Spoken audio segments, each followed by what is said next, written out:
Monsieur le Président, Excellences, Mesdames, Messieurs, c'est un grand plaisir d'être ici et vous faire une présentation. Je remercie sincèrement les organisateurs de m'avoir invité. Je travaille pour UBS, je suis donc un de ces monstres de la hyperfinance que le professeur avait tout à l'heure décrit. Je voudrais tout de même vous dire que je crois au rôle essentiel de la banque pour l'économie réelle. Et je crois que, bien que certaines caractéristiques de la banque sont vraies, mais ne sont vraies qu'à la marge et que ne sont pas forcément représentatifs pour ce que sont les activités quotidiennes de la banque. Bon, c'est la première fois que je suis en Tunisie. Et donc je vous offre un point de vue d'un outsider pour complet. Et peut-être je manque même certaines sensibilités pour adresser ce forum.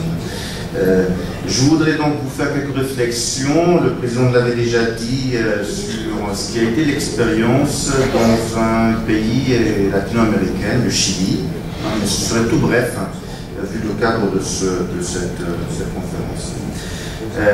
Les bouleversements politiques en Tunisie avaient des causes économiques.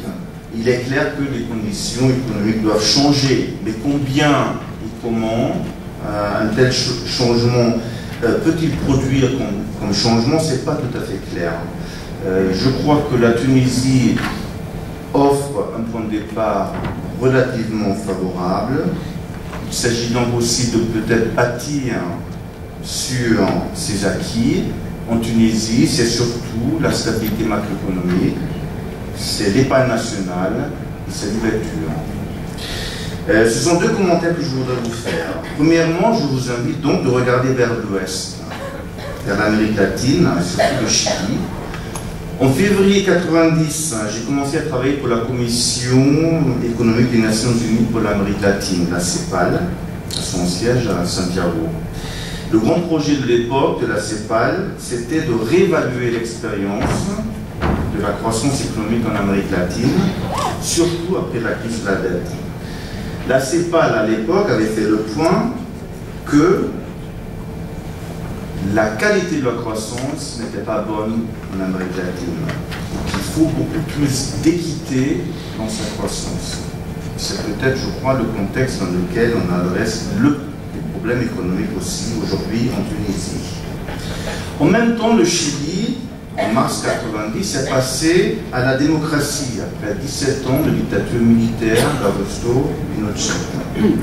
La combinaison de cette nouvelle conscience pour une meilleure qualité de la croissance, mais aussi le modèle très efficace chilien bâti sous la dictature, a fait que le Chili a fait la transition vers la démocratie, mais en préservant le modèle économique adopté sous l'ancien régime. Le Chili est aujourd'hui une économie considérée parmi les mieux gérées. Des différentes politiques de dérégulation, privatisation, d'ouverture avaient été adoptées pendant les années 70 et 80. En fait, surtout une politique de retrait de l'État. Notamment la réforme du régime de retraite, d'un régime de réparticipation vers un système entièrement capitalisé, initié en 80, qui a permis de fortement augmenter l'épargne nationale, contribuer à la création d'un marché des capitaux et flexibiliser le marché du travail a été un des piliers du succès du Chili. Le Chili n'est toujours pas parmi les économies les plus équitables, particulièrement plusieurs pays en Amérique latine notamment restent relativement inéquitables, mais a vu du progrès important, surtout grâce à une croissance forte et durable qui continue. C'est surtout cet élément équitatif qui se fait surtout beaucoup plus facilement, bien sûr, dans le contexte d'une croissance forte. Deuxièmement, la continuité de la politique économique ne veut pas dire inertie. La continuité permet d'ancrer les expectatives des agences économiques et que les règles de jeu ne changent pas de manière aléatoire. C'est la transparence de la politique qui devrait être le fil conducteur. C'est aussi la transparence qui permet le contrôle démocratique, surtout au niveau des politiques économiques et régulatrices, mais aussi des données économiques. Alors, la progression au Chili de la Tunisie se compare donc favorablement. J'ai ici quelques graphiques pour démontrer, par exemple, vous prenez le point de départ en 1990 de la Tunisie de la Chili, et vous voyez qu'une trajectoire quand même tout à fait favorable. Donc cela dit que le Chili quand même compte parmi les pays, les économies dites les mieux gérées dans le monde. Donc je crois ça, le dynamisme économique qu'on a observé en Tunisie, c'est quand même un bon point de départ. L'épargne nationale, élément essentiel pour permettre au pays de générer des investissements, etc., mais aussi d'être moins dépendant des capitaux extérieurs, a aussi un niveau quand même assez élevé. C'était l'écroulement de l'épargne ces dernières années, qui maintenant, je crois, on devrait essayer de restituer, mais on voit aussi en comparaison avec le Chili, un niveau de l'épargne nationale quand même favorable. L'ouverture de l'économie, là vous voyez le Chili, une économie très ouverte, petite économie très ouverte, qui a fait donc une forte accélération de ses exportations. Là, la Tunisie montre un dynamisme un peu plus faible, mais tout de même une direction vers une ouverture. Je crois là aussi, ça devrait rester l'ancrage économique en Tunisie.